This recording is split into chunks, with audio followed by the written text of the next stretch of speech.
We were soldiers. 3 words that became a film, a book, and a legend. But what most people don't realize is that the real story behind those words was far more revolutionary than any Hollywood production could ever capture.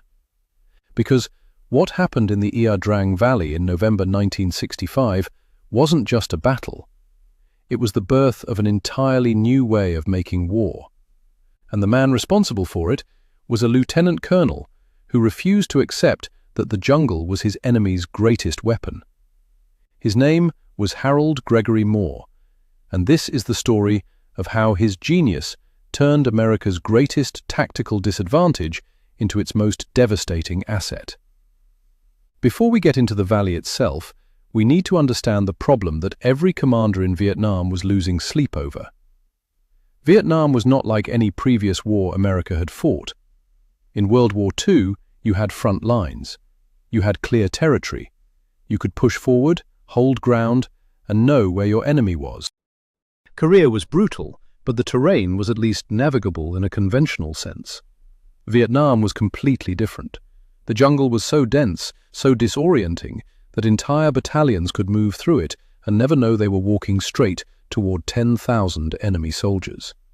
The North Vietnamese Army, the NVA, had spent years mastering this terrain. They knew every trail, every ridge, every hidden valley. They used the jungle the way a chess grandmaster uses the board, controlling tempo and space while their opponent flailed around trying to find them. American commanders were facing a nightmare scenario. You couldn't outrun the NVA through jungle. You couldn't outmaneuver them on foot when they already knew every inch of the ground.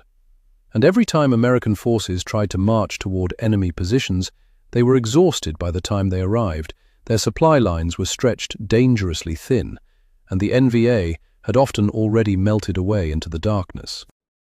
The jungle was the great equalizer. It neutralized American firepower, American numbers, and American logistics. It made the most powerful military on Earth feel helpless. But Hal Moore saw something that most of his contemporaries missed. He looked at the jungle and didn't see an obstacle. He saw an irrelevance. Moore had been thinking about the concept of air mobility for years before Vietnam.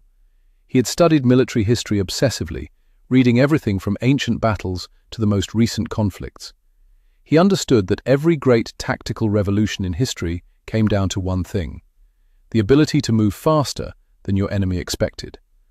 Napoleon shocked Europe with the speed of his army's movements. German panzer commanders in World War II didn't just use tanks as weapons, they used them as tools to shatter the tempo of enemy planning. The side that could get where the enemy didn't expect, faster than the enemy could react, almost always won. Moore understood this at a deep, intuitive level. And he also understood something crucial about helicopters that many senior commanders had not yet fully grasped. Helicopters didn't just provide mobility, they provided vertical mobility. They could go anywhere, not just around obstacles, but over them entirely. The jungle that was paralyzing conventional infantry operations was simply not a factor if you were flying above it. You could take a company of soldiers sitting in a clearing 100 miles away, and within an hour, place them precisely on top of an enemy position, or behind it, or on its flank, at a moment and in a place the enemy had never anticipated. This wasn't just a tactical improvement, this was a completely different category of warfare. Moore had been working to refine this concept since his time at Fort Benning, where the army was developing what would become the 1st Cavalry Division, the first unit specifically designed around the principle of air mobility. He didn't just theoretically believe in it, he spent years training his men to execute it under realistic conditions, working out the logistics of how you land under fire, how you establish a perimeter before the enemy can concentrate, how you use the helicopters themselves as both transport and fire support. By the time his unit, the 1st Battalion 7th Cavalry, deployed to Vietnam, Moore had essentially written the operational manual for a type of warfare that had never existed before. And the Ia Drang Valley was going to be his proving ground. The Ia Drang Valley sits in the central highlands of South Vietnam, near the border with Cambodia and Laos. In the fall of 1965, it was NVA territory in every practical sense. The People's Army of Vietnam had been using the area as a staging ground, filtering troops and supplies down from the north, building up strength in preparation for what North Vietnamese commanders believed would be a decisive offensive that would cut South Vietnam in two. 3 NVA regiments were operating in the area, totaling somewhere between 2,000 and 3,000 highly trained, battle-hardened soldiers. They knew the terrain perfectly. They had been operating there for months, and they were confident. American forces, in their view, could not effectively contest jungle terrain. The Americans had firepower, but not mobility. They had technology, but not the ability to bring it to bear in the dense highland jungle. The NVA commanders were not wrong about conventional American forces. What they had not accounted for was Hal Moore. On November 14, 1965, Moore loaded his battalion, approximately 450 men, onto UH-1 Huey helicopters. Their target was Landing Zone X-Ray, a clearing at the base of the Chupong Massif, the mountain range that served as the NVA's primary base and sanctuary in the region. Moore had personally chosen this landing zone after studying aerial reconnaissance photographs. He understood what he was doing was extraordinarily dangerous. He was landing his men essentially in the front yard of a massive enemy force. The NVA would know immediately where he was. There would be no element of strategic surprise about the landing itself. But Moore's genius wasn't about hiding where he was. It was about controlling what happened after he landed. The first helicopters touched down at LZ X-Ray at approximately 10:48 in the morning. Moore himself was on the first wave because he believed a commander had to be where the fighting was. What followed in the next 4 days was one of the most intense infantry engagements in American military history, and a brutal demonstration of why Moore's tactical concepts worked even under the worst possible conditions. The NVA reacted exactly as Moore had expected. They sent wave after wave of soldiers down from the Chupong Massif, attempting to overwhelm the American landing zone before Moore could build up enough strength to hold.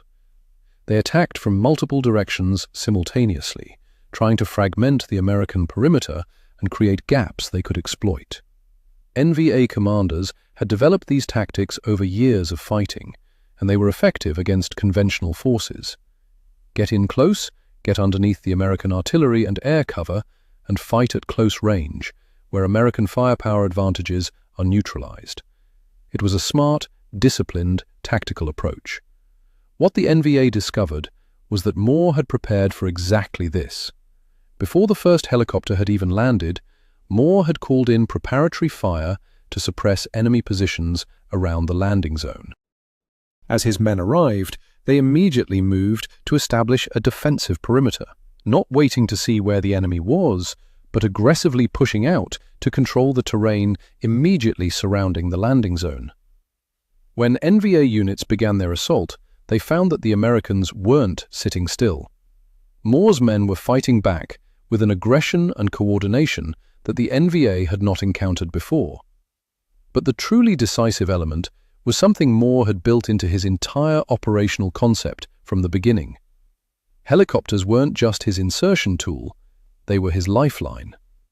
Throughout the battle, Hueys continued flying into and out of LZ X-Ray, bringing ammunition, reinforcements, water, and evacuating wounded. No matter how fierce the fighting became, Moore was never actually cut off. In conventional jungle warfare, a unit that makes contact with a superior enemy force is in serious trouble because supply and reinforcement become enormously difficult. Moore had essentially eliminated that problem entirely. His men were fighting in the middle of the enemy's backyard, but they were as well supplied and reinforced as if they had been fighting next to their base camp. At the same time, Moore was using helicopters to observe enemy movements from the air, feeding him intelligence in real time that no ground patrol could have provided. When NVA units massed for an attack, Moore could see them forming and call in airstrikes and artillery before they even launched their assault. When the NVA tried to flank his position, helicopter observers spotted the movement, and Moore could shift his forces to counter it before the flanking attack developed. This is what made Moore's approach so fundamentally different from anything the NVA had faced before. They were fighting in their own territory, using tactics they had refined against the French and later against South Vietnamese forces. But those tactics assumed a certain set of conditions, specifically that the enemy would be constrained by terrain the same way they were. Moore had simply removed that constraint. His men flew above the terrain, his supplies flew above the terrain, his intelligence flew above the terrain. The NVA's greatest tactical asset, their mastery of the jungle, was essentially worthless against an enemy who operated primarily in the vertical dimension. The fighting at LZ X-ray was savage and continuous. There were moments when NVA forces broke through portions of the American perimeter, when individual soldiers were fighting at arm's length with enemy troops. Moore himself came under fire multiple times. One platoon, led by Lieutenant Henry Herrick, was cut off and surrounded, fighting desperately through the night in what became one of the most remarkable small unit actions of the entire war. The situation was never comfortable, never clean, never the kind of smooth operation that looks neat on a briefing slide. Real battles never are. But Moore held. More than held, he systematically destroyed NVA unit after NVA unit as they came down the mountain to attack his position. American fire support, both artillery and tactical air, was called in with precision and effectiveness that the NVA had never experienced in such a sustained engagement. By the time the battle concluded on November 16th, the NVA had suffered catastrophic losses. Estimates placed enemy dead at somewhere between 800 and 1,000 soldiers in the immediate X-ray engagement alone. Moore's battalion had lost 79 men killed, a significant and painful loss, but in the context of fighting against forces that outnumbered his men roughly 4 or 5 to 1 in the surrounding area, the disparity in casualties was extraordinary. But here's what matters most about Ia Drang that most people overlook when they talk about it. The significance wasn't just the body count. The significance was what Moore had proven about the fundamental nature of modern warfare in a jungle environment. He had proven that terrain was no longer destiny. For thousands of years, military strategy had been shaped by terrain. You controlled the high ground, you controlled the passes, you controlled the river crossings. The jungle had been impenetrable to conventional forces for the same reason that mountains were difficult, because human beings on foot are limited by what is physically in front of them. Moore's air cavalry concept shattered that limitation.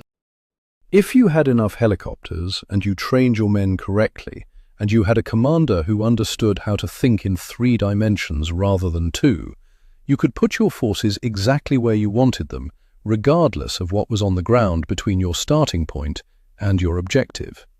This sounds obvious in hindsight, it always does, but in 1965, the idea of using helicopters not as a supporting element, but as the central, defining feature of your entire tactical approach was genuinely revolutionary. Most military organizations at the time still thought of helicopters the way earlier generations had thought of jeeps, useful for moving commanders around and evacuating casualties, but not something you built your entire operational concept around.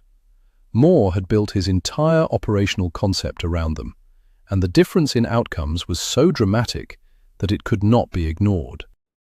The after-action reports from Ia Drang went all the way to the top of the American military command, and from there to Washington. General Westmoreland and Secretary of Defense Robert McNamara both studied the battle carefully. The lessons shaped American strategy in Vietnam for years afterward. The concept of air-mobile operations became central to how the United States Army fought in Southeast Asia. New units were organized around the air cavalry model. Helicopter production was accelerated. Training programs were redesigned. The 1st Cavalry Division became the template for a new kind of military thinking. But Moore's influence went beyond the operational and the organizational. He had also demonstrated something about leadership that would be studied in military academies and business schools for decades afterward. His approach to commanding his battalion at Ia Drang contained principles that applied far beyond the specific context of Vietnam, or even of warfare itself. Moore believed absolutely that a leader's place was with his people in the most dangerous situation they faced. He didn't run his battle from a command post miles to the rear. He was at LZ X-ray, on the perimeter, making decisions in real time with bullets flying. This wasn't just bravado, it was a deliberate philosophical position. Moore believed that you could not truly understand what your people were facing unless you were facing it yourself, and that your people would fight harder and smarter if they knew their commander was in the same danger they were. This kind of leadership created a bond of trust between Moore and his soldiers that made them perform at levels they might not have reached under more remote command. He also had an extraordinary ability to remain calm and analytical under conditions of extreme stress. Multiple accounts from soldiers who were at LZ X-ray describe the same thing.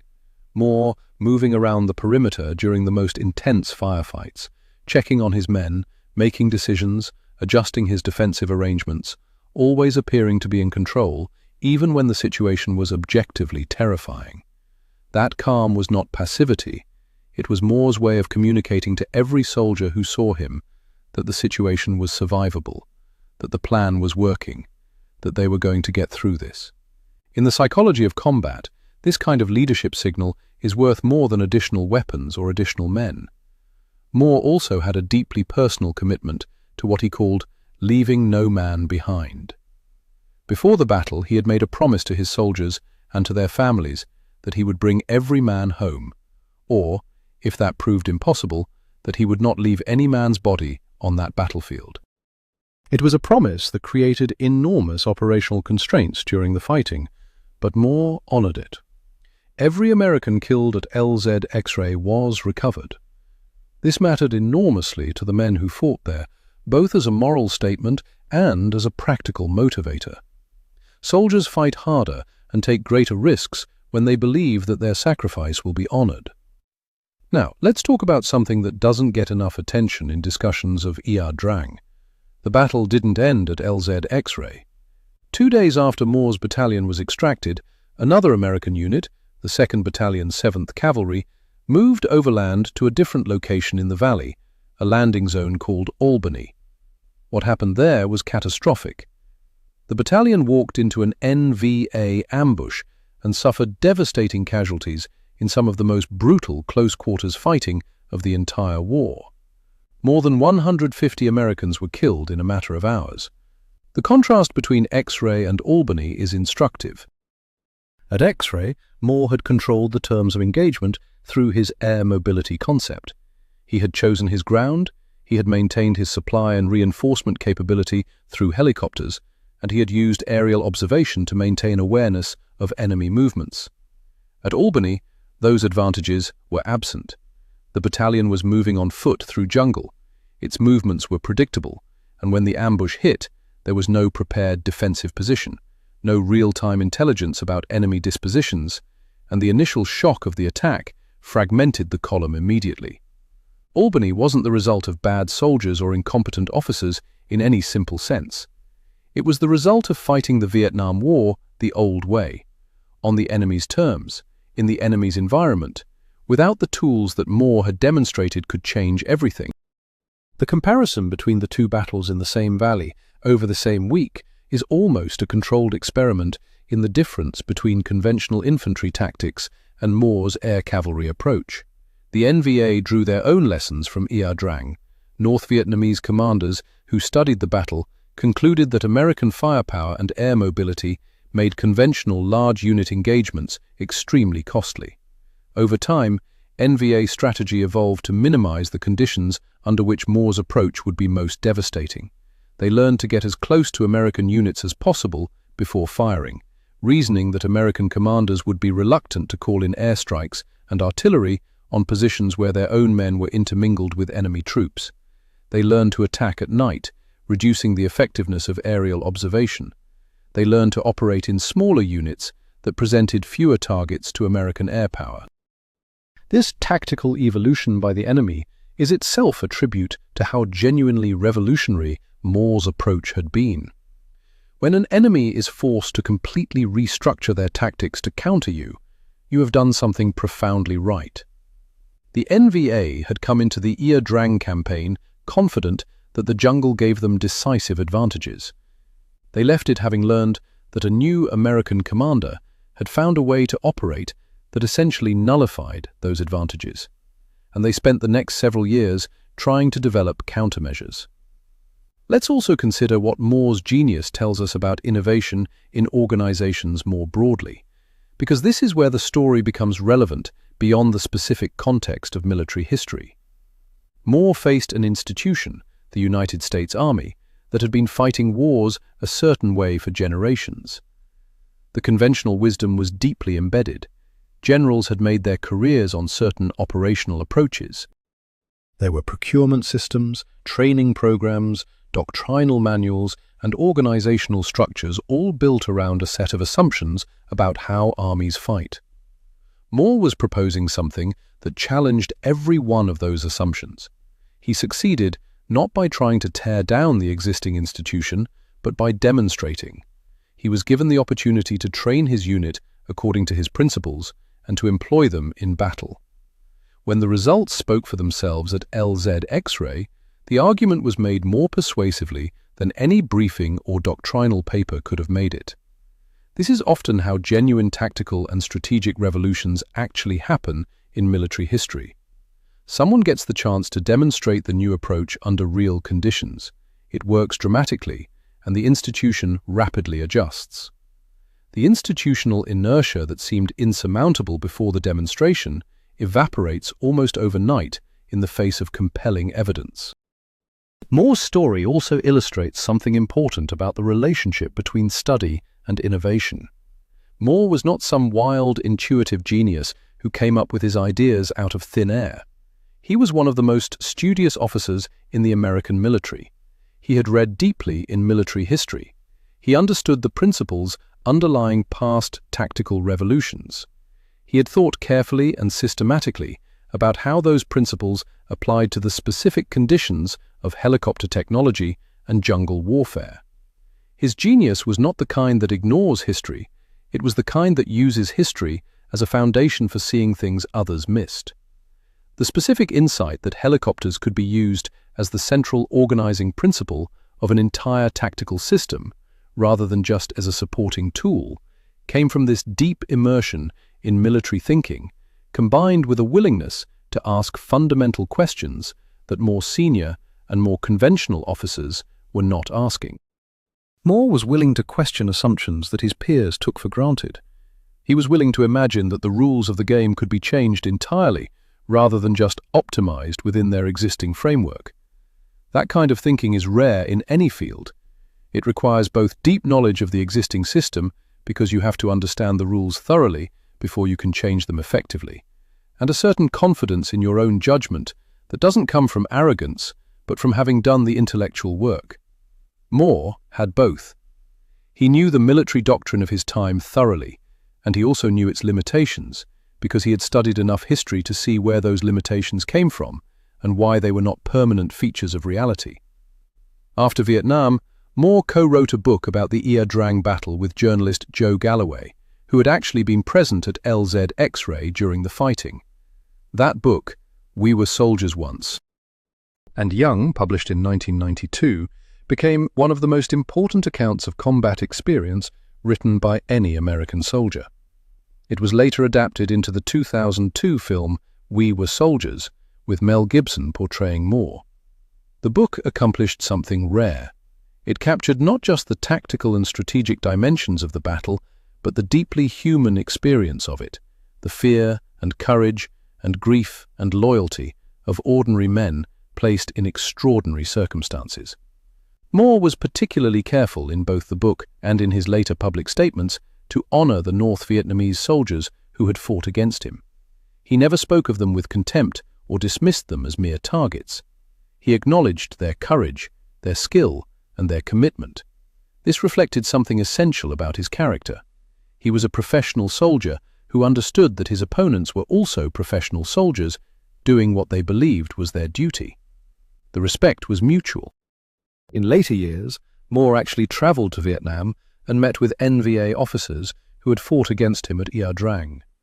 Those meetings were remarkable moments of reconciliation, with former enemies sharing their memories of the same terrible days from opposite sides of the perimeter. General Harold Moore went on to serve in additional significant roles after Vietnam, eventually reaching the rank of lieutenant general before his retirement. But Ia Drang remained the defining moment of his military career, the battle where his ideas had been tested under the most extreme conditions possible and had proven their worth in the most unambiguous way possible. When people study the history of American military innovation in the 20th century, Ia Drang and Moore's air cavalry tactics stand alongside the development of carrier aviation, the introduction of amphibious warfare doctrine, and the creation of airborne operations as fundamental shifts in how America's military thought about and conducted war. What does all of this mean for us today? Why should the story of a battle fought 60 years ago in a jungle on the other side of the world matter to someone watching this video in the 21st century? It matters because the core insight of Moore's genius applies to any competitive environment. When you face an opponent who has advantages in a particular domain, the instinctive response is to try to compete in that domain, to be better at the thing they're already better at. That's usually a losing strategy. The better response, the response that Moore demonstrated so brilliantly, is to change the domain entirely. To find the dimension of competition where your opponent's existing advantages don't apply. To make the question not, how do I fight better in the jungle, but how do I make the jungle irrelevant? This kind of thinking requires a willingness to question your own assumptions as much as your opponent's. Moore didn't just see the jungle as an obstacle for the NVA. He looked at his own side's situation with equal ruthlessness and asked what assumptions he himself was making that might not be necessary. The assumption that armies have to move through terrain rather than above it. The assumption that helicopters are support assets rather than primary maneuver assets. The assumption that you can't sustain a unit in the middle of enemy territory because supply lines would be cut. He questioned all of it, and in questioning it, he found the answers that gave him his decisive advantage. Hal Moore died on February 10, 2017, at the age of 94. At his memorial, soldiers who had been young men at LZ X-Ray, men now in their 70s and 80s, came to honor the commander who had brought them through the valley. Many of them had never forgotten the sight of Moore moving among them in the darkness and the fire, steady and calm, making the impossible seem manageable. That's the human dimension of the genius we've been discussing. It wasn't just tactical innovation, it wasn't just operational cleverness. It was the combination of revolutionary military thinking with an irreducible commitment to the human beings who were carrying out that thinking under the worst conditions imaginable. That combination, intellectual innovation and human commitment, is rare in any leader, in any field.